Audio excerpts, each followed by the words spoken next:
श्री पतंजलि महामुनये नमः।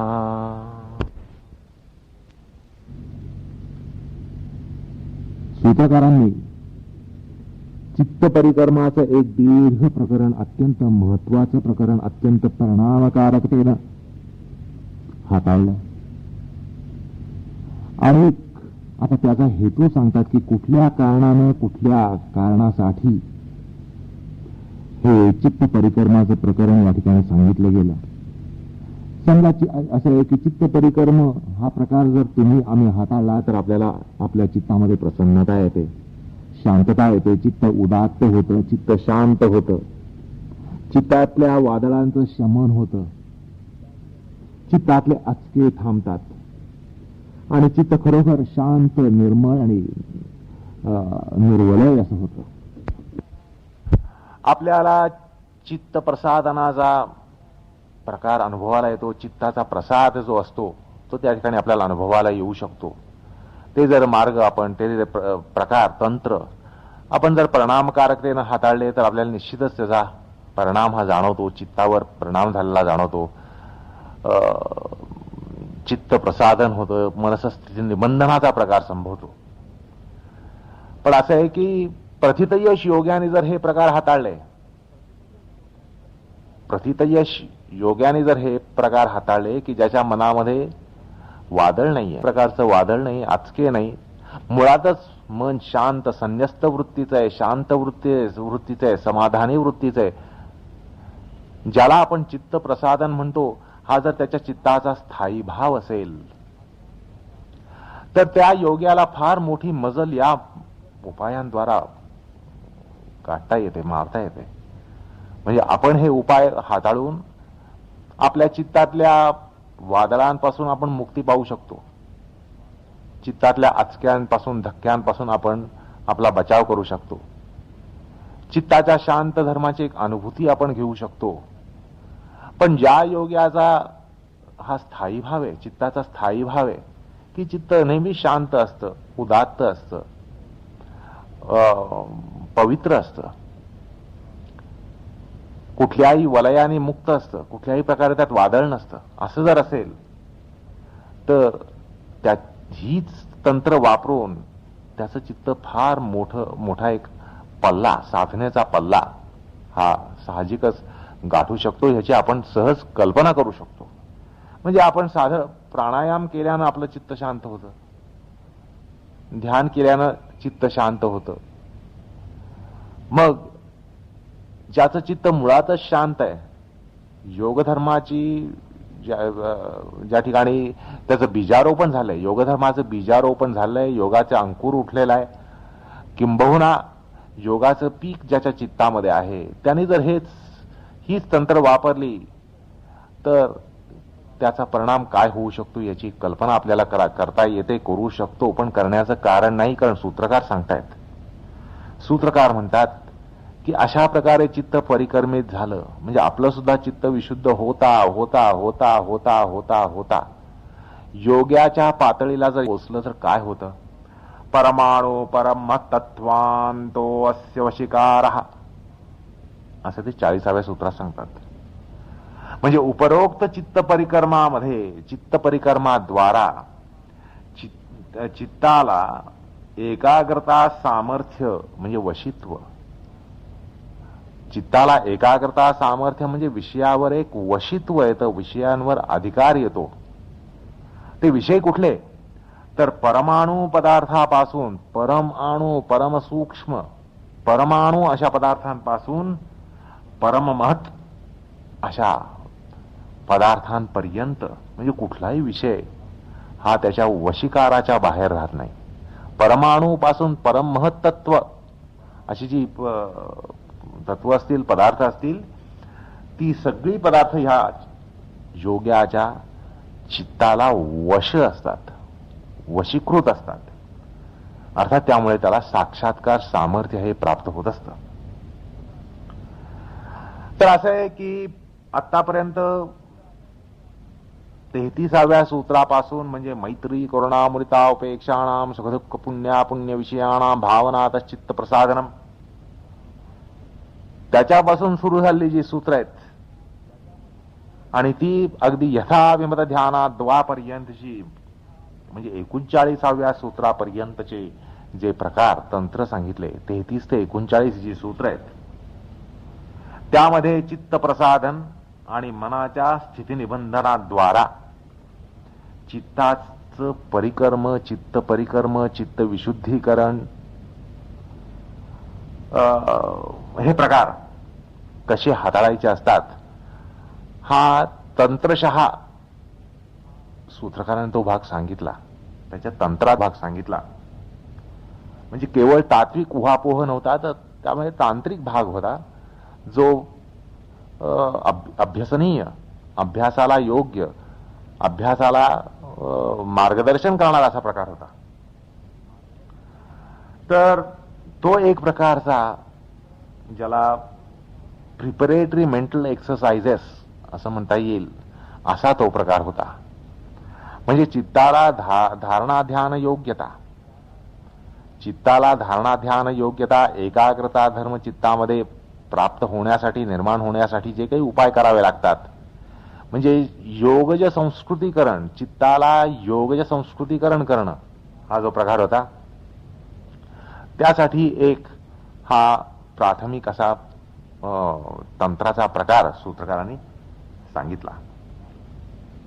आणि त्याद्वारा चित्त हे परिकर्माद्वारा विशुद्ध केलं गेल्यानं त्याला एकाग्र होण्याचं सामर्थ्य येतं. चित्तामध्ये एकाग्र धर्म हा येतो. असं नाही तर सर्वसाधारणपणे आपलं चित्त हे भरकटतं, क्षणाक्षणाला भरकटतं.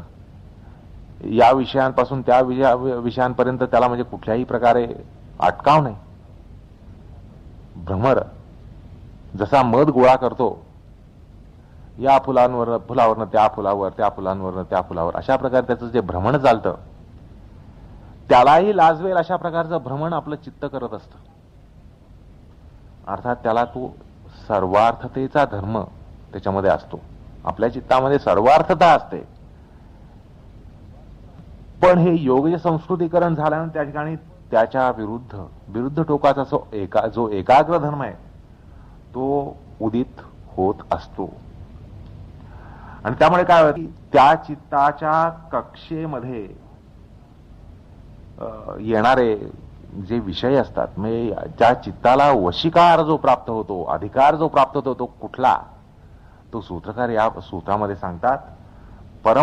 परम अणु अशा पदार्थांपासून परम महत् अशा पदार्थांपर्यंत यच्च यावत सगळे पदार्थ, सगळे विषय हे या चित्ताला वश असतात. आता लक्षात प्रकार असा घ्या की एरवी परिस्थिती उलटी असते. आपण विषयांना वश असतो, आपण अनंत विषयांना वश असतो. विषय आला, विषय जसा येईल तसं चित्तामध्ये परिवर्तन होत असतं. चित्त त्यामुळे भरकटत असतं. चित्तामध्ये सारखं परिणामांतर हे होत असतं. म्हणजे आपलं चित्त हे विषयांना वश असतं. आणि या ठिकाणी उलटी परिस्थिती निर्माण होते की चित्ताला सगळे विषय वश असतात. सगळे म्हणजे यच्चयावत सगळे परमाणू अशा पदार्थांपासून परममहत् अशा पदार्थांपर्यंत सगळे विषय हे त्या चित्ताला वश असतात. आणि म्हणून सूत्रामध्ये अस्य असं त्यांनी पद त्या ठिकाणी अन्वित केलेलं आहे. अस्य म्हणजे ते चित्त, परिकर्मित असं चित्त, ज्या चित्तामध्ये परिकर्माचा प्रकार परिपूर्णतेला गेलेला आहे, चित्ताचं परिपूर्ण विशुद्धीकरण झालेलं आहे, चित्त हे परिपूर्णपणे प्रसादित झालेलं आहे, ते चित्त या ठिकाणी अस्य सूत्रात सांगितलं गेलंय. अर्थात प्रकरणानुसार चित्त परिकर्म प्राप्त असं जे चित्त असतं, परिकर्मित असं जे चित्त असतं त्याच्या सामर्थ्याचा हा या ठिकाणी निर्देश आहे. आणि त्याचं सामर्थ्य कुठलं तर त्याला वशीकार प्राप्त होतो, त्याला अधिकार प्राप्त होतो. त्याला काय वश होतं तर समस्त पदार्थ यच्चे यावत सगळे पदार्थ हे त्याला, सगळे विषय, सगळी तत्व ही त्याला वश होतात. यच्चे यावत म्हणजे काय तर परमाणू अशा पदार्थांपासून परममहत् अशा पदार्थांपर्यंत सगळे विषय त्या ठिकाणी त्याला वश होतात, त्याच्या चित्ताला वश असतात. अर्थात असा एक सर्वसाधारण हा अर्थ काढता येतो की परिकर्मित चित्ताला हे सामर्थ्य प्राप्त होतं. या प्रकरणामध्ये जे प्रकार सांगितले ते प्रकार सगळे यशस्वीपणे परिपूर्णतेनं जर आपण हाताळले तर आपल्याला हे सामर्थ्य प्राप्त होतो, असा एक अर्थ या ठिकाणी या सूत्रामध्ये प्राप्त होतो. पण योग प्रक्रियेतून त्याचा या सूत्राचा पूर्वसूत्राशी केवळ अन्वय करून यथाभिमत ध्यान म्हणजे सर्व विघ्ननाशी असा जो ईश्वर आहे त्याचं चिंतन करून चित्ताच्या परिक्रमाचा अंतिम हात मारून चित्ताला अत्रोक्त सामर्थ्य येतं असं सुद्धा म्हणता येतं. म्हणजे चित्ताच्या परिक्रमाचा ज्याला फायनल टच म्हणतात, चित्ताच्या परिक्रमाचा फायनल टच असं ज्याला म्हणता येईल, तसा एक अंतिम हात मारण्याचा प्रकार यथाभिमत ध्यानात वा यथाभिमत ध्यान या प्रकारात संभवतो जेव्हा ते ध्यान ईश्वरावर केलं असेल. ईश्वरावर ध्यान करून तुम्ही हे सगळे पूर्वोक्त प्रकार हाताळले गेलेले असतील, तेही परिपूर्णपणे तुम्ही जर हे या ठिकाणी ध्यान हे जर आचरलं, तुम्हाला जर ते ध्यान प्राप्त झालं, तुम्हाला ते जर सामर्थ्य असेल, तर यथाभिमत ध्यान करण्यानं अर्थात ईश्वरावर ध्यान करण्यानं तुम्ही सगळे पूर्वोक्त प्रकार हे हाताळले असतील आणि हा केवळ एक शेवटचा हात मारण्याचा प्रकार गतसूत्रातला ठरू शकेल. आणि एक म्हणजे असाही अर्थ काढता येतो, म्हणजे ईश्वरावर ध्यान करण्यानं हे सामर्थ्य प्राप्त होतं असं या ठिकाणी म्हणणं सुद्धा उचित आहे. असं आहे की चित्रकार जसा शेवटी चित्रावर अंतिम हात मारतो, अंतिम त्याचा अंतिम ब्रश फिरवणं, तसं ईश्वर चिंतनाद्वारा योगी चित्तावर शुद्धी प्रित्यर्थ शेवटचा परिष्कार करू शकतो आणि ध्यानाभ्यासाला उपक्रम करतो. त्या ठिकाणी तो ध्यानाभ्यासाला उपक्रम करतो. अशा संदर्भामध्ये तस्य पदानं यथाभिमत ध्यान म्हणजे इष्टदेवता चिंतन किंवा ईश्वराचं स्मरण असा अर्थ करणं सुद्धा विवादास्पद नसतं. या सूत्रामध्ये तस्य असं जे पद आहे, तस्य म्हणजे ते चित्त. ते चित्त म्हणजे कुठलं, तर पहिला अर्थ आपण पाहिला परिकर्मित असं चित्त, ज्या चित्तावर परिकर्म झालेला आहे, परिशुद्धी झालेली आहे, मैत्री आदी भावनांपासून ते यथाभिमत ध्यान अशा सगळ्या प्रकारचे परिष्कार ज्या सूत्रावर होऊन गेलेले आहेत, चित्तावर होऊन गेलेले आहेत, असं परिष्कृत जे चित्त आहे ते चित्त त्याला हे सामर्थ्य प्राप्त होतं असा एक अर्थ आहे. त्यामुळे तस्य पदानं परिकर्मित चित्त असा एक अर्थ घेता येतो. तसंच तस्य या पदानं अभिमत ध्यान ज्याने केलंय, ईश्वरावर ध्यान ज्याने केलंय, ज्या चित्ताने केलंय ते चित्त असाही अर्थ घेता येतो. थोडक्यात सूत्रोक्त तस्य पदानं सामान्यतः समस्त चित्त परिकर्म घ्यावा आणि विशेषार्थ अभिमत ध्यान असाही प्रकार घ्यावा असं या ठिकाणी सांगावंसं वाटतं.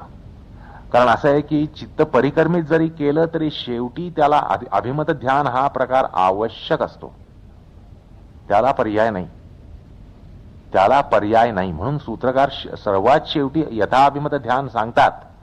कारण तुम्ही बाकीच्या सगळ्या उपायाने जरी चित्त शांत केलं, प्रसन्न केलं, त्याला स्थितीनिबंधित जरी केलं, तरी शेवटी अभिमत ध्यान हे त्या ठिकाणी अत्यावश्यक असतं, त्याला पर्याय नसतो. त्यामुळे केवळ अभिमत ध्यानाचा सुद्धा ही फलनिष्पत्ती असू शकते, किंवा सगळी चित्त परिकर्म करून अभिमत ध्यानाद्वारा ही अवस्था प्राप्त होऊ शकते असा या ठिकाणी अर्थ घेतला पाहिजे. आता सूत्रोक्त वशिकार या पदानं विशिष्ट वशित्वच अनुस्यूत आहे. म्हणजे या ठिकाणी वशिकार जे सांगितलेला आहे तो वशिकार म्हणजे आपण आतापर्यंत अर्थ पाहिला की समस्त विषयांवर वशिकार, समस्त तत्वांवर वशिकार. पण त्या वशिकार या शब्दाला विशिष्ट अर्थच अनुस्यूत आहे. त्या ठिकाणी विश्वातल्या सूक्ष्माती सूक्ष्म परमाणू अशी जी तत्व त्यापासून परममहत म्हणजे निस्सीम अशा आकाशापर्यंत जी तत्व आहेत त्यांच्या संदर्भामध्ये चित्त एकाग्र लावण्याच्या दृष्टीनं वशीकारत्व येतं, इतकाच अर्थ आहे. त्या तत्वांवर वशीकार येत नाही. म्हणजे त्या तत्वांमध्ये चित्ताला एकाग्रता प्राप्त होण्याचं सामर्थ्य असतं, एवढंच या ठिकाणी वशीकारत्व आहे. त्या पदार्थांवर आणि तत्वांवर वशीकार येत नाही. म्हणजे तत्वावर वशीकार आल्यामुळे एका तत्वाचं दुसरं तत्व बनवणं, एका पदार्थाचं दुसरं पदार्थ बनवणं, एखाद्या पदार्थ करणं, पदार्थाचं धर्मांतर करणं, पदार्थाचं लक्षणांतर करणं, अशा प्रकारचं वशीकारत्व या ठिकाणी सांगितलं नाहीये. केवळ एकाग्रतेच्या कक्षेमध्ये हे कुठलेही विषय येतात असं आहे. बघा, सर्वसामान्यपणे आपण एकाग्रता म्हणजे आपण त्याला कॉन्सन्ट्रेशन म्हणतो, हा ढोबळ अर्थ आहे. पण तरी जर तसा अर्थ घेतला तरी आपल्याला कॉन्सन्ट्रेशन हे विशिष्ट विषयामध्ये येतं. आपल्या अभिरुची अनुसार आपल्याला विशिष्ट विषयांमध्ये ती एकाग्रता, तन्मयता, ज्याला कॉन्सन्ट्रेशन म्हणता येईल, तो प्रकार संभवतो. आणि आपला असा अनुभव आहे की एखाद्याला ही एकाग्रता, हे कॉन्सन्ट्रेशन गणितामध्ये येतं, तर एखाद्याला विज्ञानामध्ये येतं. ज्याला गणितात येतं त्याला विज्ञानात येत नाही, ज्याला विज्ञानात येतं त्याला गणितात येत नाही. एखाद्याला रसायनशास्त्रामध्ये येतं, एखाद्याला साहित्यशास्त्रामध्ये येतं, एखाद्याला जीवशास्त्रामध्ये येतं, एखाद्याला संगीतामध्ये येतं, एखाद्याला चित्रकलेमध्ये येतं. आपल्या अभिरुचीनुसार आपल्याला एकाग्रता सामर्थ्य असतं. म्हणजे आपल्याला एकाग्रता त्या विषयातच येऊ शकते, एखाद्या विषयातच येऊ शकते ज्या विषयामध्ये आपल्याला अभिरुची असेल, त्या विषयात आपल्याला एकाग्रता येते, असा आपल्या सगळ्यांचा अनुभव आहे. ज्याला संगीतामध्ये एकाग्रता येते त्याला गणितामध्ये मुळीच येत नाही. ज्याला गणितामध्ये एकाग्रता येते त्याला साहित्यामध्ये मुळीच येत नाही. तर असा हा जो प्रकार संभवतो, तर तसा हा या ठिकाणी प्रकार नाही. तर या ठिकाणी योग्याला परमसूक्ष्म अशा पदार्थांपासून परममहत अशा पदार्थांपर्यंत, म्हणजे यच्चयावत सर्व पदार्थांमध्ये, सर्व विषयांमध्ये, सर्व तत्वांमध्ये एकाग्रतेचं सामर्थ्य असतं, एकाग्रता येऊ शकते. आणि हा त्या वशीकार पदाचा अर्थ आहे. अर्थात एकाग्रतेच्या संदर्भामध्ये यच्चयावत सगळी तत्व ही त्याला अंकित असतात आणि बाकीच्या कुठल्याही संदर्भात अंकित असतात असा अर्थ करण्याचं कारण नाही. कारण एरवी असाही आपण अर्थ करतो, तो त्याला वश आहे म्हटल्यानंतर तो त्याचं काही करू शकतो. एखादा माणूस आपल्याला वश आहे, आपल्याला त्याच्यावर पूर्ण अधिकार आहे म्हटल्यानंतर आपण त्याचं काहीही करू शकतो, त्याच्यावर कुठल्याही प्रकारे अधिकार गाजवू शकतो. त्याला अमुक कर म्हणजे तो अमुक करणार, तमुक कर म्हणजे तमुक करणार, अमुक करू नको म्हणजे तो अमुक करणार नाही, तमुक करू नको म्हणजे तमुक करणार नाही. आपल्याला कुठल्याही प्रकारे त्याच्यामध्ये परिवर्तन करता येतं, लक्षण परिवर्तन करता येतं, धर्म परिवर्तन करता येतं, काही करता येतं. पण तसा या ठिकाणी अर्थ नाहीये. याला केवळ असा विवक्षित अर्थ आहे, ते म्हणजे एकाग्रता सामर्थ्य त्या ठिकाणी येतं. अर्थात त्यामुळे वशीकारत्व म्हणजे केवळ त्या तत्वामध्ये चित्त एकाग्र करण्याचं मात्र सामर्थ्य, एवढाच अर्थ आहे. असं सामर्थ्य प्राप्त योगी सूक्ष्मतम अशा तत्वांपासून, विषयांपासून, पदार्थांपासून स्थूलतम अशा कुठल्याही तत्वामध्ये आपलं चित्त एकाग्र करू शकतात. आता या ठिकाणी भास्वतीकार हरिहरानंद आरण्यकानी परमाणुपदानं तन्मात्रम असा विशिष्ट अर्थ मानला. ते म्हणले परमाणु तन्मात्रम, परमाणु म्हणजे केवळ तन्मात्र असा त्यांनी अर्थ केला. पण असा परिमित सीमा निर्देश करण्यामाग त्यांचा हेतू काय हे काही स्पष्ट होत नाही.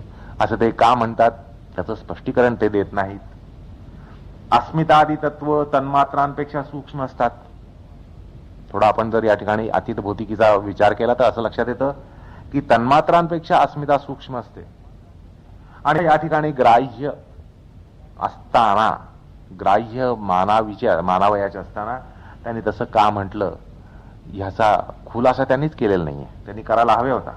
म्हणजे एकूण काय तर असा गोंधळ होऊ शकतो की परमसूक्ष्म म्हणजे काय, तर त्यांनी परमाणू म्हणजे तन्मात्र एवढेच मानले. पण तसं काही मांडण्याचं कारण नाही. कुठल्याही प्रकारे सामर्थ्याला अटकाव टाकण्याचं कारण नाही की इथपर्यंतच असं म्हणण्याचं कारण नाही. परमाणू म्हणजे परमाणू असो. आता या सूत्रावर भाष्य करताना महर्षी व्यास म्हणतात, सूक्ष्म तत्वामध्ये योगी प्रवेश करता करता करता करता त्याचं चित्त अगदी परमाणू अशा तत्वापर्यंत स्थिर होऊ शकतं. म्हणजे अशा चित्ताला त्या ठिकाणी स्थितिपद प्राप्त होतं. आणि त्याचप्रमाणे स्थूल पदार्थात चित्त निवेशित होता होता म्हणजे प्रवेशित होता होता त्या योग्याचं चित्त परममहत म्हणजे स्थूलतम सर्वव्यापी अशा तत्वामध्ये स्थिर होऊ शकतं. त्या उभय कोटीमध्ये म्हणजे स्थूल कोटी आणि सूक्ष्म कोटीमध्ये प्रवेशणारं चित्त अप्रतिहत किंवा अनिर्बंधपणे त्या गतीला प्राप्त होत असतं. त्याला कुठल्याही प्रकारे अटकाव पडत नाही. ते चित्त परमवशिकार असं म्हणायला पाहिजे. त्याला परमवशिकार असं म्हटलं पाहिजे. आणि त्या वशिकाराच्या लाभानं योग्याचं सामर्थ्य परिपूर्ण असं चित्त पुन्हा दुसऱ्या कुठल्याही अभ्याससाध्य चित्त परिकर्माची अपेक्षा ठेवील असं म्हणता येणार नाही. एकदा त्याला परमवशित्व परमवशिकार झाल्यानंतर ते चित्त कायमचं परिकर्मित असेल. मग त्याला त्यानंतर कुठल्याही चित्त परिकर्माची अपेक्षा नाही. आलं का लक्षात? म्हणजे एकदा परमवशिकारत्व प्राप्त झालं की चित्त हे नेहमी त्या एका विशिष्ट उंचीवर असेल की त्या उंचीवर असल्यामुळे त्याला कुठल्याही परिकर्माची चित्त परिशुद्धीची चित्त विशुद्धीकरणाची त्या ठिकाणी आवश्यकता भासणार नाही. केवळ डोळे मिटावे, काम संपलं. काम चालू राहतं. साक्षात्काराची मालिकाही त्या ठिकाणी लागू शकते. तर त्याला त्या ठिकाणी परमवशिकारत्व असं म्हणतात. अशा प्रकारचा एक निर्देश भाष्यकार करून जातात. तर आता हे जे भाष्य तात्पर्य सांगितलं, तर या ठिकाणी आपण भाष्यपदांमध्ये जरा डोकावूया. भाष्यकार म्हणतात,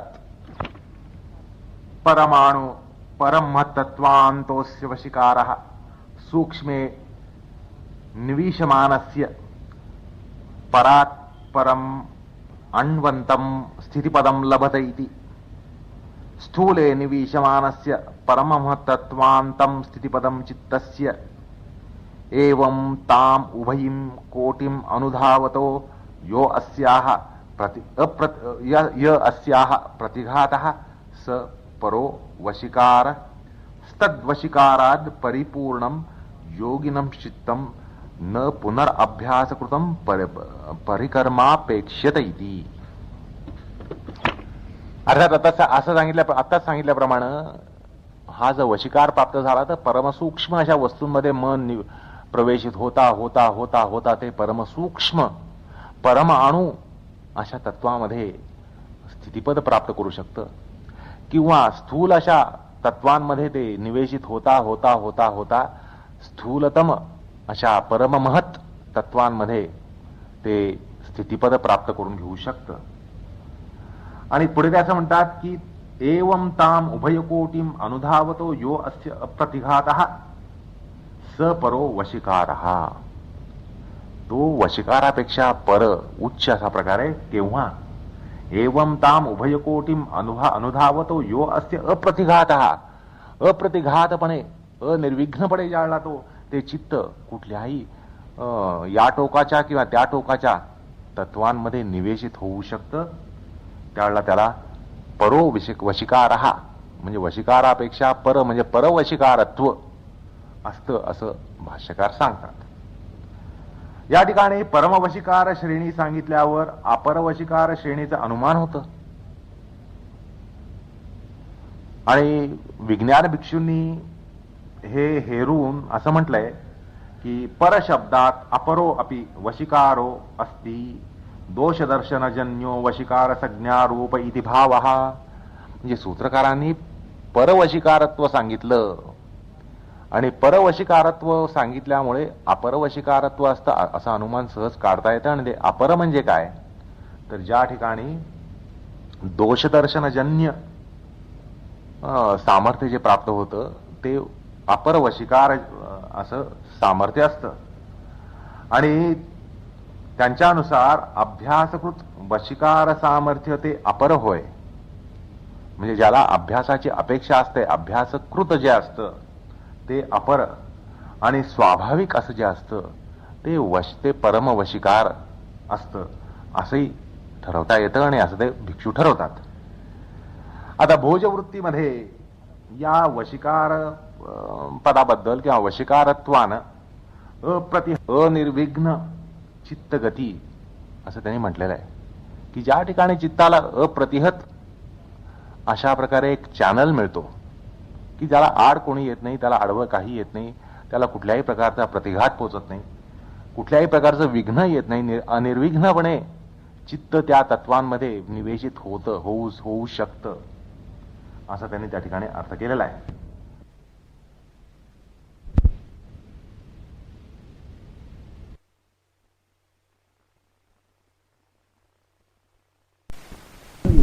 अनिर्विघ्नपणे चित्त त्या तत्वांमध्ये निवेशित होऊ शकतं असं त्यांनी त्या ठिकाणी अर्थ केलेला आहे.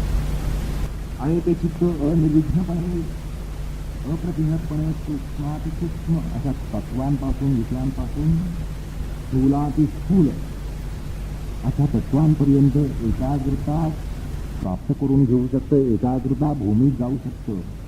अर्थात हे योग्याचं चित्त सर्वत्र स्वतंत्र असतं, त्याला कुठेही अटकाव नसतो.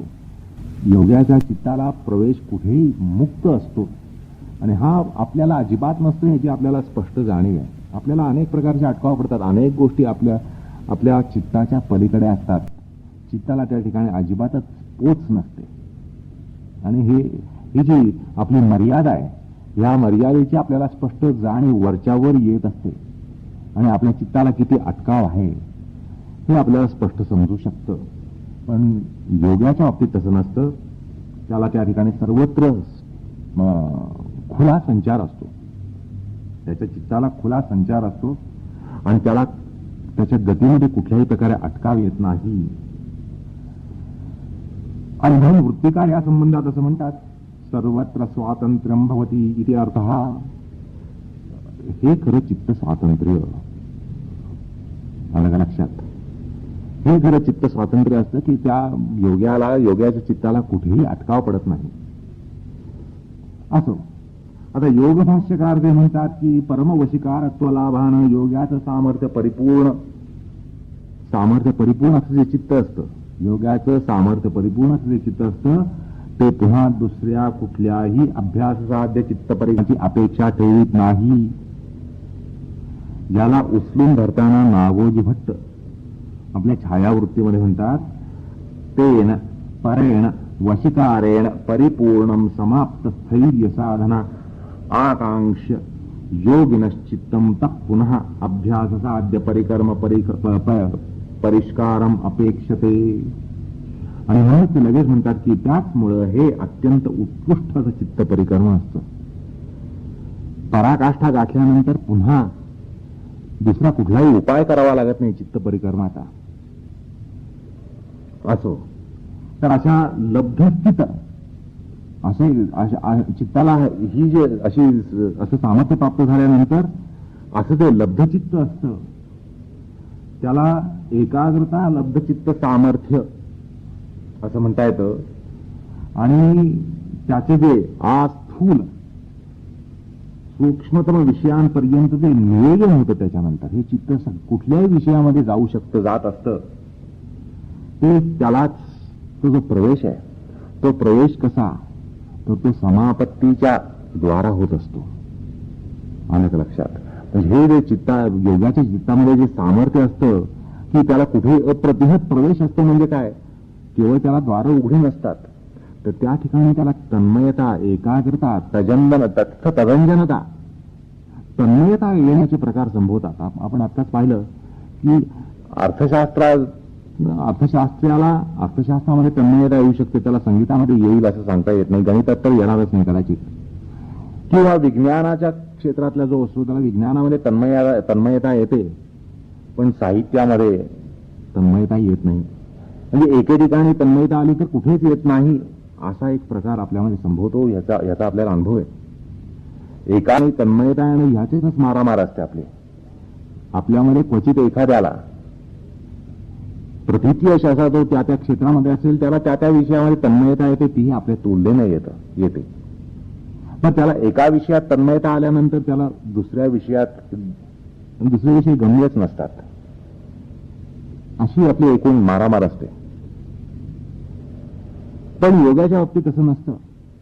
त्याला ती तन्मयता सगळ्या ठिकाणी येते. त्याला केवळ सगळ्या ज्ञानांच्या प्रांतामध्ये मुक्त प्रवेश नाहीये, तर त्याला तन्मयता येऊ शकते. म्हटल्यानंतर तो सगळ्या क्षेत्रामध्ये आपल्या बोलीभाषेत सांगायचं म्हणजे एक्सपर्ट होऊ शकतो. तर हा एक्सपर्ट होऊ शकतो म्हणजे काय, त्याला तन्मयता येते, तत्थता येते, तदंजनता येते, असं योगशास्त्र सांगतं. ही योगशास्त्राची संकल्पना आहे. अशा योगाला कुठल्याही तत्वामध्ये तत्थता ही प्राप्त होते. तत्स्थता, त्या ठिकाणी स्थिती प्राप्त होणं, चित्ताला स्थिती प्राप्त होणं, भरकटणे न संभवणं, किंवा तदंजनता ही प्राप्त होते. तदंजनता म्हणजे तन्मयता, चित्ताला तन्मयता ही प्राप्त होते. म्हणजे कल्पना करा, नुसती कल्पनाच करा की सूक्ष्मातिसूक्ष्म अशा तत्वांपासून परममहत अशा तत्वांपर्यंत कुठल्याही तत्वामध्ये तन्मयता प्राप्त होण्याचं सामर्थ्य हे त्या चित्तामध्ये असतं. आणि ह्याला या शास्त्रामध्ये समापत्ती असं म्हणतात. आता ह्याला समापत्ती का म्हटलंय, तर या ठिकाणी त्या तत्वामध्ये तन्मयता येते, समानाकारापत्ती प्राप्त होते. जसं आपल्याला इष्टापत्ती शब्द माहिती आहे, इष्टापत्ती अनिष्टापत्ती, तसं या ठिकाणी समानाकारापत्ती, त्या तत्वामध्ये समानाकारापत्ती प्राप्त होत असते, म्हणून त्याला समापत्ती असं म्हणतात. म्हणजे त्याला तत्व समापन्नावस्था अशी एक योगशास्त्राची संकल्पना आहे. तत्व समापन्नावस्था, तर ती कशी प्राप्त होते, म्हणजे त्याच्यानं हा जो एकूण प्रकार आहे की योग्याला कुठल्याही अस्थूल परमसूक्ष्म तत्वांपर्यंत किंवा असूक्ष्म परमस्थूल अशा तत्वांपर्यंत जे त्या चित्तामध्ये तन्मयता येऊ शकते असं सांगितलं जातं.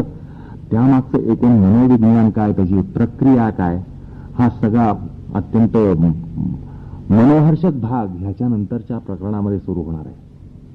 योगी तन्मयता प्राप्त करून घेतो म्हणजे काय, तुम्ही आम्ही संगीत ऐकताना तन्मय होतो. एखाद्या वेळेला आपल्या विषयांमध्ये आपल्याला तन्मयता येऊ शकते, क्वचित एखाद्याला. अर्थात ती तन्मयता म्हणजे काय आपण समजतो, आणि ही या ठिकाणी तन्मयता येते म्हणजे काय होतं, हा जो या ठिकाणी मोठा फरक आहे, तो फरक आपल्याला या ठिकाणी समजून घेतलं पाहिजे. आणि त्याचं सगळं मनोविज्ञान जे आहे, प्रक्रिया जी आहे, तन्मयतेची प्रक्रिया, किंबहुना समाधीची प्रक्रिया, योग्याला समाधी लागते म्हणजे काय होतं, कसं होतं, ही जी एकूण प्रक्रिया सगळी आहे, ती प्रक्रिया शास्त्र ह्याच्यानंतर सांगणार आहे. तर ह्याच्यानंतर आता त्या प्रकरणाला सूचका सुरुवात करतात, ते म्हणजे समापत्ती प्रकरण. समापत्ती म्हणजे समाधीचं मनोविज्ञान. समाधी कशी प्राप्त होते, वैज्ञानिकतेची संबंध प्रक्रिया ह्याच्यानंतर सूत्रकार सांगणार आहेत. तर ह्याच्यानंतर एक नवीन प्रकरण आहे. यानंतर एक नवीन प्रकरण सुरू होत आहे, अत्यंत मनोहारक असं प्रकरण यानंतर सुरू होणार आहे. त्याला समापत्ती प्रकरण म्हणतात. तर त्या प्रकरणाकडे आपण पुढल्या प्रसंगी वळणार आहोत. अर्थात 41व्या सूत्राद्वारा